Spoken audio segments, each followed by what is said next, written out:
আসসালামু আলাইকুম। আমাদের বাসায় না একটা চোর ঢুকেছে। চোরটাকে খুঁজে খুঁজে পাওয়া যাচ্ছে না। দেখুন তো আপনারা কোথাও দেখতে পান কি না, চোরটা আসলে কোথায় লুকায় আছে।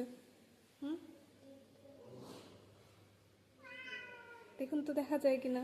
মিকি, দেখো তো চোর কোথায়। দেখো, কে কে দেখতে পান চোর কোথায়?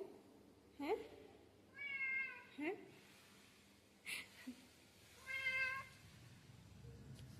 টাডা। কি নিকিতা, এটা কেমন লুকানোর জায়গা? হ্যাঁ, চোরের মতো পলায় আছে, খালি চোখ দুটো দেখা যায়। মাম্মি, এটা তোমার কেমন লুকানোর জায়গা? মাম্মি, আল্লাহ কি বলবো, সব সময় চোরের মতন পলায় থাকে মেয়েটা।